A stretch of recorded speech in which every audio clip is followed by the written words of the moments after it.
Michigan gets their season started on September 2nd. Who will be in the starting lineup for this offense? From everything I've learned over the past few weeks, coming out of spring practice in April, March and April, into this fall camp, where does the depth chart shake out? What does it look like headed into the opening game against East Carolina on September 2nd? We will tell you every single position, first string and second string, but did want to tell you we are presented by Manscaped. Michigan Football Report loves Manscaped. I use Manscaped every single day. I've got the shower gel, the shampoo. I even got the beard trimmer. Kind of makes me looking good there on the beard. Go to manscaped.com. Use promo code GOBLUE, no spaces.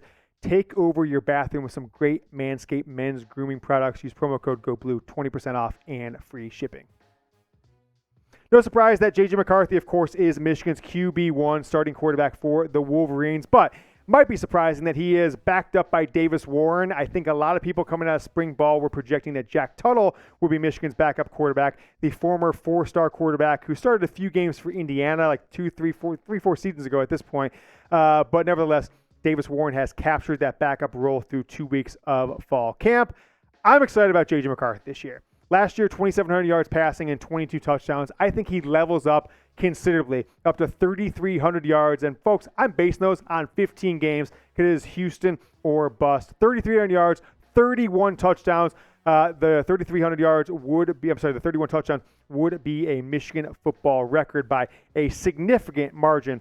But that's what I've got. J.J. McCarthy, 221 passing yards per game. The only thing that's holding him back from hitting these numbers is if Michigan is so dominant in their first 5, 6, 7 games that he is pulled out of the game by, end of the second quarter, early third quarter, and Michigan just sticks to the running game and gives up the pass after they've got a 2 or 3 score lead. Let me know what you guys think, though. Will we have over or under 3,000 passing yards for J.J. McCarthy? As you might not know, Michigan's only had 3 quarterbacks in school history to have a 3,000-yard passing season. John Navarre back in 2003, Shea Patterson in 2019, and Jake Rudock in 2015. And Shea and Jake just barely. They're like 50, 60 yards over the 3,000 mark. So it's not something that happens often in Michigan. Seems like it happens at other schools by the 7th or 8th game most seasons. But let me know what you guys think. I'm going over. Let me know O or U. I think something to consider for Michigan's future. This is probably going to be JJ's last year. If he's a first-round projected quarterback, I encourage him to go pro.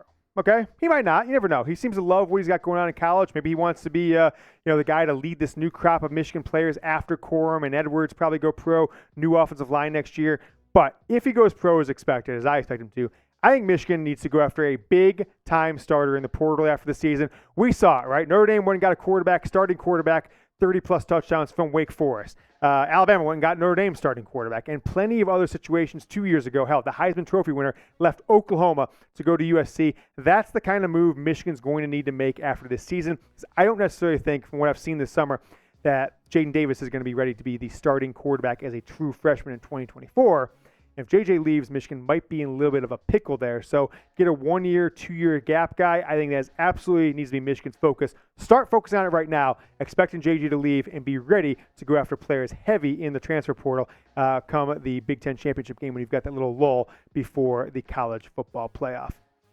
If you guys didn't know, we relaunched on Instagram a couple months ago. We used to have an account with like 5,000 followers. We were inactive, and they said, nope, you can't have this account back anymore. So they canceled it. So we've relaunched it. It's at Michigan Football Report. Make sure you follow me. I'm going to be putting content on there, highlights from every single game, and a little bit of inside info. So there'll be certain days where there's stories that I want to break down and discuss, or injury stuff that I don't want the general public to have. So if you follow me, I'm going to make it private quite a few times this fall, talking about some sensitive stories around Michigan football. Going to be doing it on Instagram, so follow me at Michigan Football Report.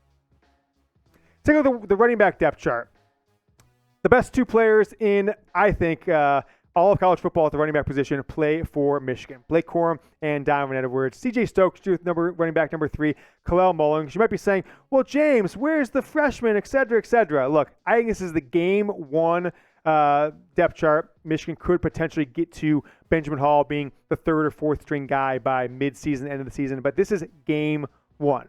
These 2 players, right? ESPN just put out their top 100 players in college football this morning. Donovan Edwards and Blake Corum are in the top 20, right? Two players on the same position, the top two rated running backs on their top 100 list. Combined, they went for 2,500 yards and 25 touchdowns last year. I expect them to even go higher than that in the 2023 season. I'm expecting Blake to probably around the same thing, 1,500, 1,600 yards, but I think Donovan Edwards will add 12 to 1,300 yards and probably 500, 600 yards receiving for Donovan Edwards as well. The Michigan Football Report is presented by Manscaped. Go to manscaped.com, get 20% off and free shipping with promo code GOBLUE. I love this bad boy. It is the Manscaped Beard Hedger. Let me just show them. Well, you can go to that, Jack, and I'll come back and show the people what they have. I love the Beard Hedger, and with summer here in full swing, I want to take a second to talk to you about self-care. When it comes to making an impression, proper grooming is essential to looking and feeling your best when you walk into a room.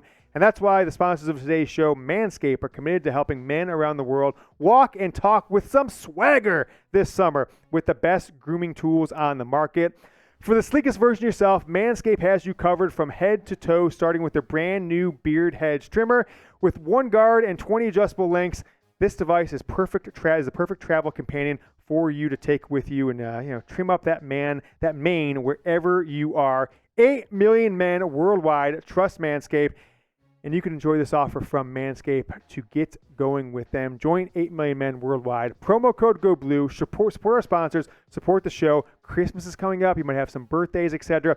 Get going with Manscaped. Their products are second to none. I love this one.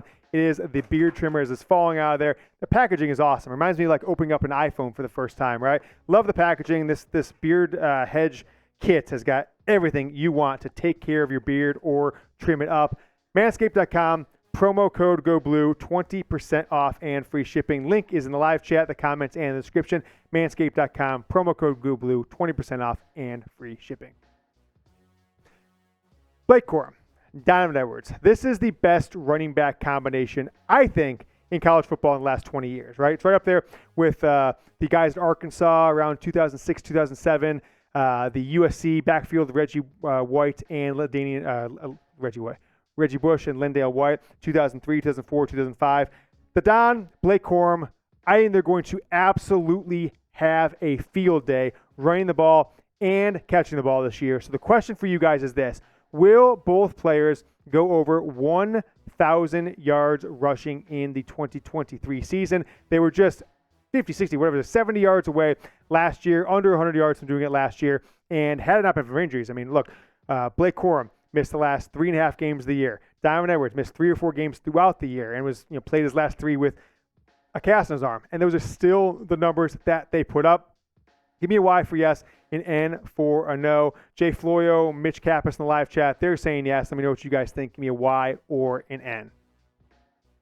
How about wide receiver? Wide receiver depth chart. Cornelius Johnson, Tyler Morris, my wide receiver 1 and 2. Now, I think Roman Wilson is clearly the number 2 wide receiver on this roster, but he's going to be playing more in the slot position. I mentioned on the news and rumors portion of the live show that we're putting out Wednesday evening on demand, Cornelius Johnson and Tyler Morris both missed Michigan's intra-squad scrimmage on Saturday, so something to keep an eye out this season. Roman Wilson, your starter, is a slot. Peyton O'Leary, the walk-on. Darrius Clemons, Fredrick Moore, even Cristian Dixon, you haven't heard much of in his 3 seasons in Ann Arbor. That is your depth chart going into game 1. But the X factor, I think, is Donovan Edwards. Right? I think Donovan Edwards could be a threat. Not just catching the ball in the backfield, going wide, going downfield. He said in an interview last week, which I put out on my Twitter account, he said, I think I could be the best slot receiver in all of college football if I practice it, which I am this season. I'm hearing a lot of that now, is that Michigan is trying to get Blake Corum and Donovan Edwards on the field at least 10 to 15 snaps per game. So the defense is always guessing who's getting the ball. Oh gosh, Donovan Edwards is splitting out wide. They're definitely going to go to him. Well, hand off the ball to Blake Corum. He gets 30 yards. Play a couple plays later, you go deep to Donovan Edwards or anything like that. Donovan Edwards, I think he could lead the team in receptions, right? Maybe not lead him in yards, but could you see a scenario where Donovan Edwards had 35 or 40 catches, right? Three catches a game? Maybe. That would have led the group that's coming back, right? 32 catches for Cornelius Johnson last year, 25 for Roman Wilson. That is what I'm seeing. I think Donovan Edwards could be an X factor, unlike any Michigan seen, maybe since Denard Robinson at the quarterback position, 2009 through 2012. I'll ask you guys, though, who will lead Michigan in receiving yards this season? Now, I said The Don, maybe in receiving in receptions and catches, right? He might have about 45 catches. That could lead this team. Who will lead Michigan in receiving yards this season? I'm going to go with Roman Wilson. I think he's going to make a big impact in the deep passing game. Might only have 30, 35 catches, right? Slightly more than last year. But I think his yards per catch will be up there in the 20 to 23, 24 range, end up with 700 or 800 yards receiving. Maybe Michigan breaks out, has a little bit better of a downfield passing game overall, and one of these guys gets to 1,000. I'm going with Roman Wilson. Whatever his yards are, he will be my leading receiver for this team. The offensive line depth chart is really shaken out. Michigan's got 7 players that Jim Harbaugh thinks could get drafted this year.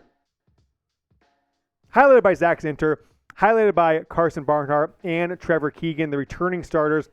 Well, I should say Barnhart's been in and out of the starting lineup, but he's been in the lineup for a handful of years. 2 transfers coming over. Henderson from Arizona State, switching from guard, where he's played in his career, back to tackle, where he played a few years ago.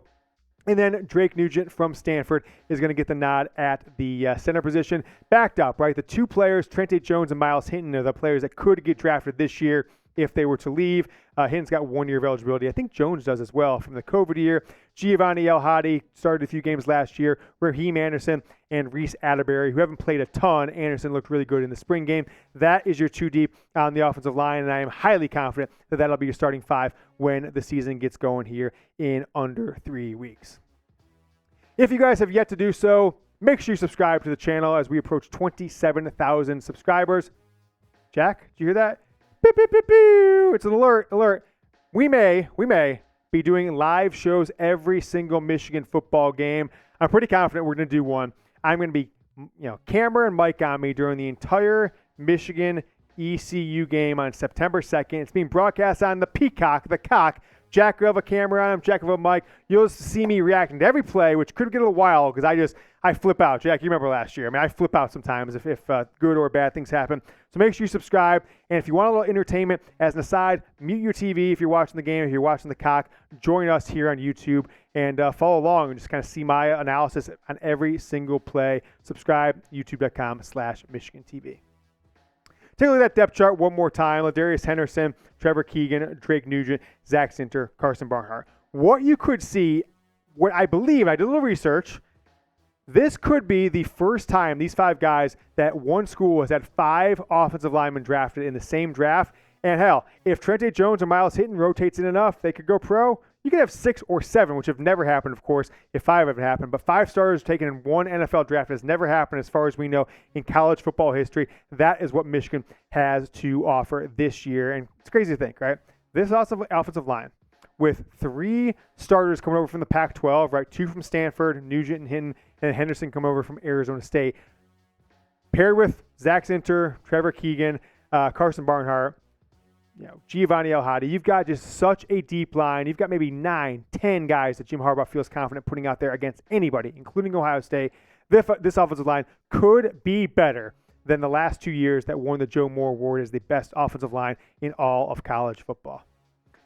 Let me ask you guys this question. Who is your favorite Michigan football player right now? In the Yoder household, because I will just play in November, December, and January, really this whole offseason, the Donovan Edwards runs against Ohio State, the 2 75, 85, his 2 amazing runs against Purdue. My son, who's only 6 years old, he's become a Donovan Edwards fanatic, right? He's never even watched more than a couple plays of Michigan games, but he is a Donovan Edwards fanatic. So I got myself, I'm not a jersey guy at all, but I am now. The Yoders, we got matching Donovan Edwards jerseys. My son's got one. I've got one, in addition to, of course, you guys know, the Don shirt. So for me, it is Donovan Edwards. It's maybe unfair to Blake Corum in a little bit wise, because if you think about, if Michigan makes the playoff again this year, wins the Big Ten, Blake Corum is the catalyst of these 3 years, right? He's the guy who's been there for all 3 years in a big-time role, and he hasn't done anything against Ohio State yet, right? Hurt this past year, hurt kind of in 2021, only had that one run after halftime. Is he going to make an impact, right? If he would have made the impact that Donovan Edwards or Hassan Haskins, right? Haskins last year, 5 touchdowns. This year, the Don, 220 yards, or in 2022, I should say. Blake Corum hasn't had that game against Ohio State, so I think that's why his aura in Michigan football history just isn't up there with some of the all-time greats yet, but he's got this last year to prove that otherwise, make a big impact against the Buckeyes, going for 3 straight BOSA, beat Ohio State again. Here's my surprise. I've got A.J. Barner, the starting tight end from Indiana last year. I've got him as Michigan's tight end one, right? We'll call him maybe 1A. Colson Loveland, who a lot of Michigan fans are kind of already calling the next Jake Butts, Gronk Jr. He's young Gronk, baby Gronk maybe. Okay, Colson Loveland had some big plays, touchdown against Ohio State, long pass touchdown against Purdue. I'm pretty sure he got in against Purdue. That was a great catch in double coverage. He's kind of getting beat up by A.J. Barner, but I don't think Matt Hibner and then Max Bredesen behind him, I don't think that means that Colson Loveland's going to be a bench player. What you're going to see is the following from Michigan this year. You're going to see two running backs a lot, right?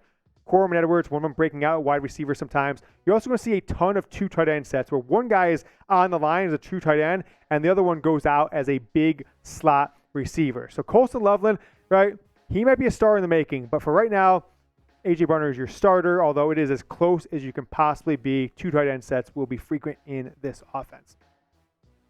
Recapping the depth chart for you, J.J. McCarthy, Davis Warren, and Jack Tuttle, the 6-year transfer from Indiana. That's your depth chart at quarterback. Running back, the start game one, I think Benjamin Hall will be in here eventually, but right now it's Blake Corum, Donovan Edwards, C.J. Stokes, and Kalel Mullings, Mr. Jump Pass himself, who also fumbled against TCU, so some good, some bad for him.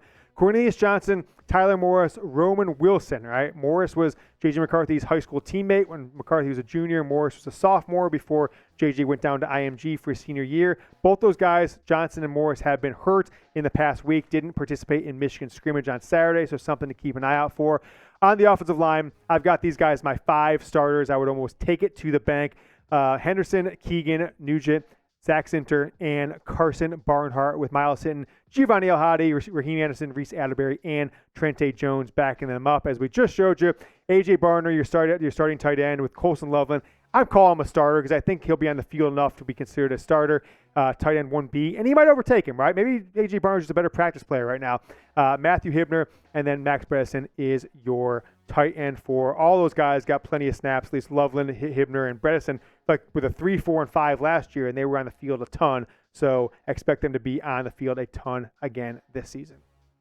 Want to wrap up this part of the show by just asking you to go and comment Bosa. It's beat Ohio State again. This is the 4th year we've had this. Michigan has not lost since this political slogan was started. So go ahead in the comments, in the live chat, give me a Bosa, and make sure you're doing that every time you watch one of our shows. Type in Bosa. Make sure everyone knows that this is the movement that was started by this show, and Michigan has not lost to Ohio State since.